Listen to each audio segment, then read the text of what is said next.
در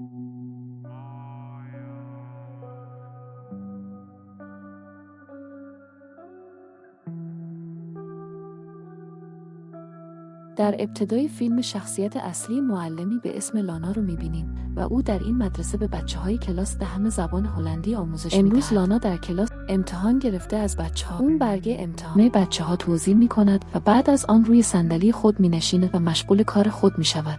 سپس می‌بیند که دانش آموزی که روبروی او نشسته است به او خیره شده است. اگرچه آن دانش آموز تازه وارد آن کلاس شده است، اما لانا او را نادیده می‌گیرد و دوباره مشغول کارش می‌شود.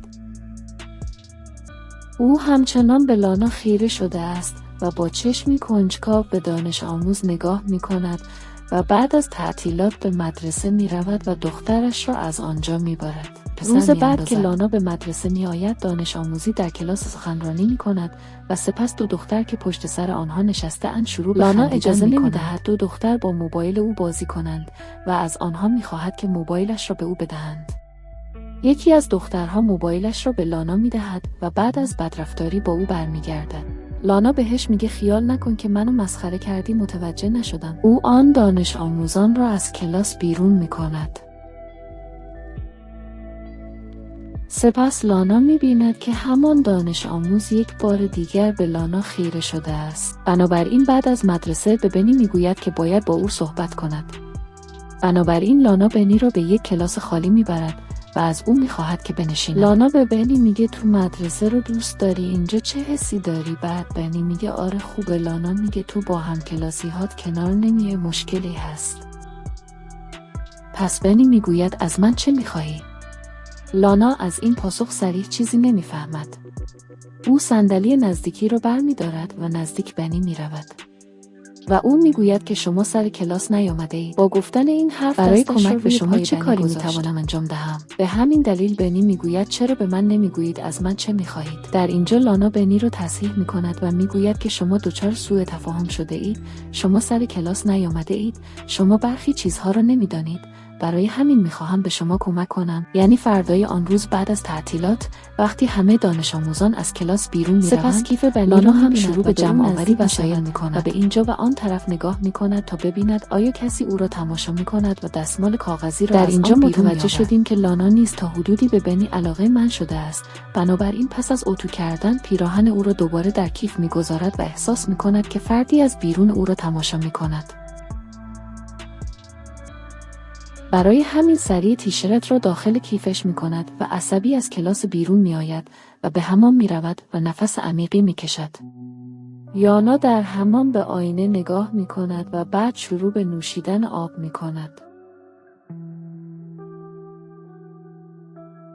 بنی دست لانا را مانند یک مرد پرخاشگر نگه می دارد و لانا نیز نتوانست جلوی این پر شدن جذاب بنی را بگیرد و همچنین نتوانست مقعد را متوقف کند. بنی جو گردن لانا را می بوسد و بعد از آن به محض اینکه شروع به بوسیدن لبهای او می کند، لانا بنی را به عقب هل می دهد و می گوید داری چه کار می کنی؟ تو شاگرد من هستی و بعد از امروز هیچ اتفاقی نمی افتد. پس وقتی از اونجا شروع به رفتن میکنه، بنی هم میگه تو هم همینو میخوای؟ لانا میگه تو شاگرد من هستی و مثل پسر من هستی، نمیتونه بین ما رابطه داشته باشه. چرا اینو نمیفهمی؟ روز بعد وقتی لانا سر کلاس میآید، بنی به او میگوید که باید با او صحبت کند. بنابراین لانا احساس میکند که از قبل میداند که این اتفاق میافتد. او بنی را به گوشه‌ای از مدرسه میبرد و به آنجا میرود و سعی میکند به او بفهماند و به بنی میگوید که من را فراموش کن، من و تو نمیتوانیم با هم رابطه داشته باشیم. بنابراین او به خانه خود باز میگردد و شروع به گذراندن وقت با شوهرش میکند. اما او برای چند روز دیگر پیاده می شود تا بتواند زمان بیشتری را با شوهرش بگذراند. بنابراین او دخترش را از مدرسه می گیرد و بعد از آن مدتی را تنها می گذراند. وقتی به عقب نگاه می کند، بنی واقعا پشت سرش است که می بیند می ترسد و به سرعت از اتاق هنر بیرون می آید و از پله ها به اتاق دیگری از گالری هنری می رود. اما در آنجا نیز بنی به تعقیب او می آید و فکر می کند دانش آموزی که در مدرسه او را اذیت می کرد به اینجا آمده است تا او را نیز آزار دهد. بنی که اوست در حال تعقیب لانا است که گویی کار اشتباهی انجام نمی دهد. اکنون در گوشه ای از گالری هنری ایستاده است و بنی نیز همینطور. وارد آسانسور می شود. لانا وقتی بنی را می‌بیند عقب جلو می‌رود تا او را ببوسد. بعد از آن بنی کمی با موهای لانا بازی می‌کند و بعد از آن هر دوی آنها اینجا صمیمی می‌شوند. لانا فکر می‌کند که اکنون بدنش عاشق بنی است، اما ذهنش می‌گوید که یکی از اوست. بعد از رفتن به مدرسه مستقیما به دفتر می رود و بعد از مدتها شروع به جستجو برای یک دسته کلید می کند. پس از باز کردن کمد که در آن تعداد زیادی امتحان کاغذی وجود دارد، یک کاغذ را از پاکت ها بیرون می آورد، آن را در کیفش می گذارد و دوباره در کمد را می بندد. او از آنجا می رود زیرا وقت ناهار است و از این رو همه دانش آموزان بیرون هستند. بنابراین لانا مخفیانه به جایی می آید که کدهای همه در آنجا نگهداری می شود. بنابراین در آنجا کت بنی را پیدا می کند و کاغذی را که از آنجا دزدیده بود در کت او می گذارد و روز بعد وقتی لانا به مدرسه می آید بی صدا از آنجا می رود. چون می بیند که بنی به خاطر سرقت کاغذ توسط پلیس دستگیر می شود و بنی می بیند که امروز لانا خیلی خوشحال است و لبخند و اخم فوق‌العاده‌ای روی صورتش دارد. روز بعد که لانا به کلاس می آید می بیند که صندلی بنی خالی است و او کمی بیقرار می شود زیرا از نظر جسمی بسیار به بنی وابسته شده است. به همین دلیل است که او به دلیل زمانی که با بنی گذرانده است افکار زیادی را در ذهن خود می آورد و از نظر جسمی احساس وابستگی می کند. پس از چند روز لانا با دخترش به کتاب فروشی می رود و برای او کتاب می گیرد، اما دخترش آن کتاب را دوست ندارد. به همین دلیل عصبانی می شود و به گوشه دیگر از کتاب فروشی می رود.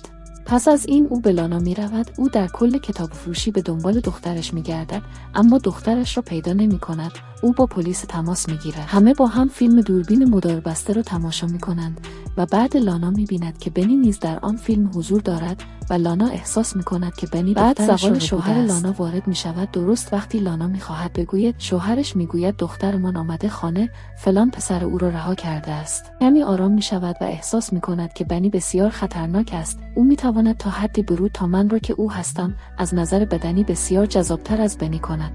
اما ذهنش به او میگوید که با این وابستگی جسمانی خانواده‌اش را نابود خواهد کرد، بنابراین باید یک برنامه محکم بسازد تا بتواند از شر بنی خلاص شود. در صحنه بعد در نهایت لانا کنجکاو میشه و به خونه بنی میره و تو ماشین منتظر او میمونه. او میخواد از بنی جاسوسی کنه. بنی وقتی با اسکوترش خونه رو ترک میکنه، لانا به دنبال او میفته. لانا از زندگی پر دردسر خود خسته شده و به دنبال آرامشه. بنابراین بنی رو در جاده تعقیب میکنه. او با ماشینش به او ضربه میزنه و به شدت بنی رو مجروح میکنه. سپس لانا از ماشینش پیاده میشه تا ببینه بنی مرده یا هنوز زنده است. لانا چنان ترسی از بنی در دلش داشت که نتیجه آن برای بنی بسیار ناراحت کننده بود. ظاهراً لانا این کارو کرد تا بتونه بنی رو فراموشش کنه. چون او زندگی لانا رو تحت تأثیر قرار داده بود و احساسات اون رو برهم زده بود.